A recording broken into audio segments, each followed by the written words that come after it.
நெஞ்சம்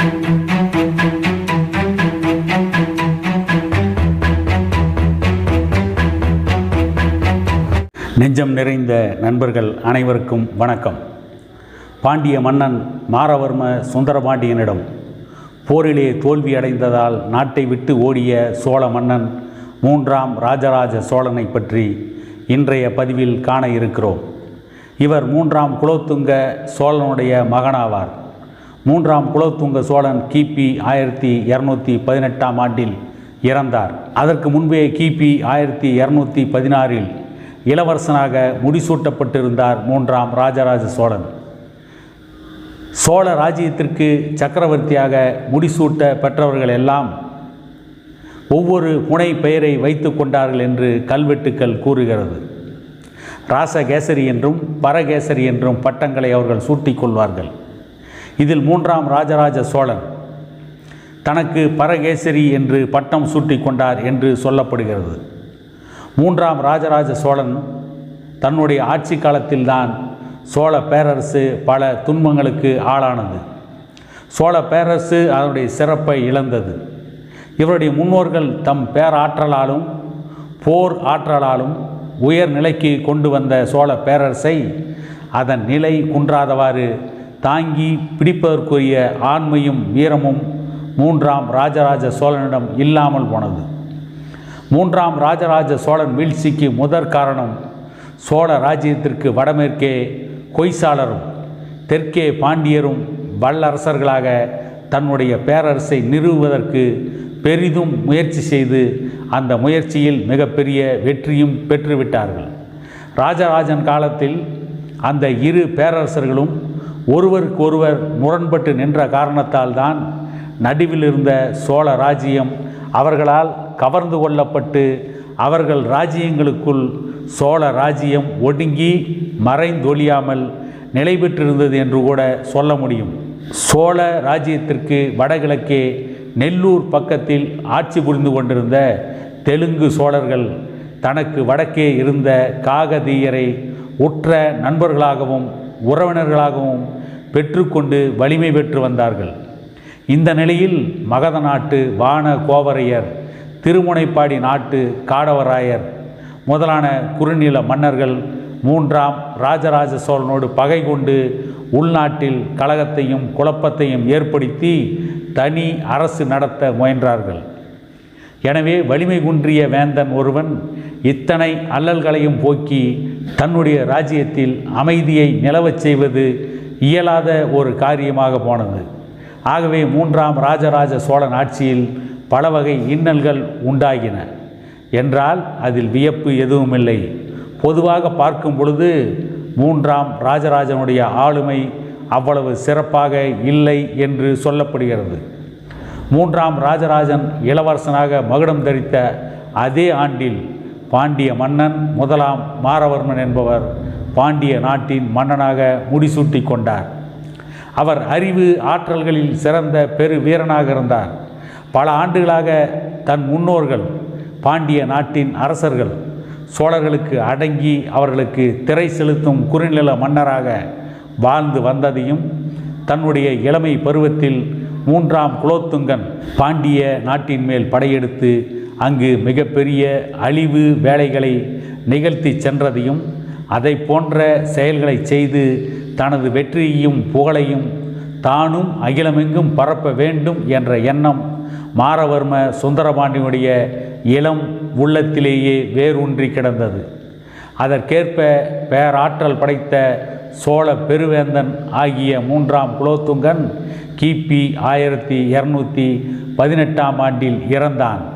பிறகு அறிவும் வன்மையும் குன்றிய அவருடைய புதல்வன் 3ஆம் ராஜராஜ சோழன் நாட்டில் அரியணை ஏறினார்.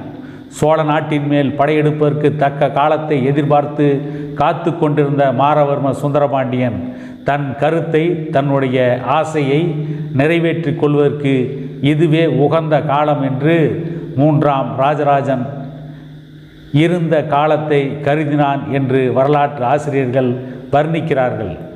எனவே கிபி 1219ஆம் ஆண்டின் முற்பகுதியில் மாரவர்ம சுந்தரபாண்டியன் பெரும் படையை திரட்டி கொண்டு சோழ மண்டலத்தின் மீது படையெடுத்து மூன்றாம் ராஜேந்திர சோழனை போரிலே தோற்கடித்து சோழ பேரரசை கைப்பற்றி கொண்டார். இந்த பாண்டிய படை எழுச்சியில் சோழரின் பழைய தலைநகரங்களாகிய தஞ்சாவூரும் உறையூரும் பாண்டிய நாட்டு வீரர்களால் கொளுத்தப்பட்டன. பல மாட மாளிகைகளும் கூட கோபுரங்களும் ஆடல் அரங்கங்களும் மணி மண்டபங்களும் இடிக்கப்பட்டன. நீர்நிலைகள் அழிக்கப்பட்டன. சோழன் கரிகால் பெருவளத்தான் என்பவர் தன் மீது பட்டினப்பாலை பாடிய கடியலூர் உரித்திரங்கண்ணனார் என்ற புலவருக்கு அந்த காலத்தில் பரிசாக வழங்கிய 16 கல் மண்டபம் ஒன்றுதான் சோழ நாட்டில் இடிக்கப்படாமல் விடப்பட்டது என்றும் பிற அனைத்தும் அழிக்கப்பட்டுவிட்டன என்றும் திரு வெள்ளரையில் பாடலாக உள்ள சுந்தரபாண்டியன் கல்வெட்டு ஒன்று கூறுகிறது. அதனால் அந்த பாண்டி நாட்டு வேந்தன் தன் படையெடுப்பில் சோழ நாட்டில் எத்தகைய அழிவு வேலைகளை செய்திருப்பார் என்பது நன்றாக புலப்படுகிறது.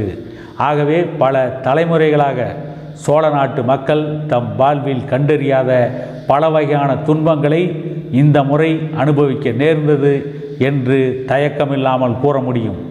இந்த போரில் தோல்வியடைந்த ராஜராஜ சோழன் தன்னுடைய சுற்றத்தார் மற்றும் நண்பர்களுடன் தலைநகரை விட்டு வெளியேறி வேறு இடத்திற்கு சென்று சொல்ல முடியாத துயரங்களை அடைந்தார் என்று சொல்லப்படுகிறது.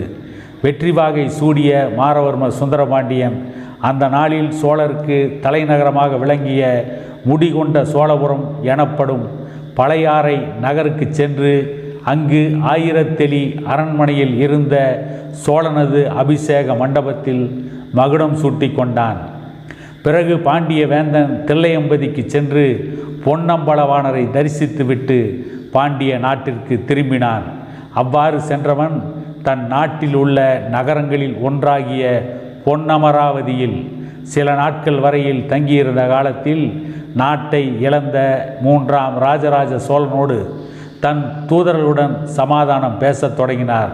பிறகு அந்த பாண்டிய நாட்டு மன்னன் ராஜராஜனை பொன்னமராவதிக்கு அழைத்து தனக்கு ஆண்டுதோறும் கப்பம் கட்டிக்கொண்டு திரை செழித்து கொண்டு சோழ நாட்டை அரசாட்சி செய்து வருமாறு ஆணையிட்டு தலைநகரையும் பிறவற்றையும் ராஜராஜ சோழனுக்கு அளித்தான். தனது நாட்டை பெற்ற ராஜராஜ சோழனும் முடிகொண்ட சோழபுரத்திற்கு சென்று முன்பு போல் ஆட்சி புரிந்து கொண்டிருந்தார். 1ஆம் மாரவர்ம சுந்தரபாண்டியன் 3ஆம் ஆட்சி ஆண்டு கல்வெட்டுக்கள் அவனை சோநாடு கொண்டு அருளிய சுந்தரபாண்டிய தேவர் என்றும் சோநாடு வழங்கி அருளிய சுந்தரபாண்டிய தேவர் என்றும் கூறுவதால் அவர் 3ஆம் ராஜராஜனை போரிலே வென்று சோழ நாட்டை கைப்பற்றியதும் பிறகு அந்த நாட்டை அவனுக்கே திருப்பி அளித்ததையும் ஆக இந்த 2 நிகழ்ச்சிகளும் கிபி 1219ஆம் ஆண்டில் நடைபெற்று இருந்தது என்பதும் வரலாற்று ஆதாரங்களால் தெளிவாக விளக்கப்பட்டு இருக்கிறது. சோழ நாட்டை கைப்பற்றிய மாரவர்ம சுந்தரபாண்டியன் சில நாட்களுக்குள் மீண்டும் சோழவேந்தன் 3ஆம் ராஜராஜ சோழனுக்கு நாட்டை திருப்பி கொடுத்ததற்கு காரணம் கோசலை மன்னனாகிய 2ஆம் பல்லாள தேவனும் அவன் மகன் வீர நரசிம்மனும் இடையில் புகுந்து இந்த சோழ மன்னனுக்கு பல வகையான உதவி புரிய வந்ததே காரணமாகும். 2ஆம் பல்லாள தேவன் வீர நரசிம்மனும் 3ஆம் ராஜராஜ சோழனுக்கு உதவி செய்ய வராமல் இருந்திருந்தால் மாரவர்ம சுந்தரபாண்டியன் ராஜராஜ சோழனுக்கு சோழ அரசை திரும்பவும் கொடுத்திருக்க மாட்டார். போசாள நாட்டு மன்னன் 2ஆம் பல்லாள தேவன் 3ஆம் ராஜராஜ சோழன் மீது இவ்வளவு அன்பு கொண்டு அவருக்கு உதவி புரிய முன்வந்ததற்கு காரணம் என்னவென்று கேட்டால், போசாள மன்னன் பல்லாள தேவர் ஒரு சோழர்குல பெண்மணியை திருமணம் செய்து கொண்டிருந்தார். அது மட்டுமில்லாமல் தென்புறத்தில் தோன்றியுள்ள புதிய பாண்டிய வல்லரசு ஒன்று நடுவில் அமைந்த சோழ ராஜ்யத்தை கவர்ந்து கொள்ளும்படி விட்டுவிட்டால் மற்றும் ஒரு வாய்ப்பு கிடைக்கும்போது தன்னுடைய போசாள பேரரசிற்கு இடையூறு விளைவிக்க பாண்டியர்கள் முனைவார்கள் என்றுதான் அவ்வல்லாள தேவன் ராஜராஜ சோழனுக்கு உதவி புரிந்தார் என்று சொல்லப்படுகின்றது. இதிலிருந்து ஒரு முக்கியமான செய்தி என்னவென்று கேட்டால், எவ்வளவு பெரிய பேரரசுக்கும் சில நேரங்களில் நெருக்கடி வந்திருக்கிறது. நாடாளும் வீரமும் ராஜதந்திரமும் சமயோசித புத்தியும் இல்லாமல் இருந்தால் எவ்வளவு பெரிய பேரரசனும் ஒரு நாள் வீழ்வான் என்பதற்கு சோழ மன்னன் 3ஆம் ராஜராஜ சோழன் மிகப்பெரிய உதாரணம் என கூறிக்கொண்டு மீண்டும் இதை போன்ற ஒரு வரலாற்று பதிவில் உங்களை சந்திக்கும் வரை உங்களிடமிருந்து விடை பெறுகிறேன்.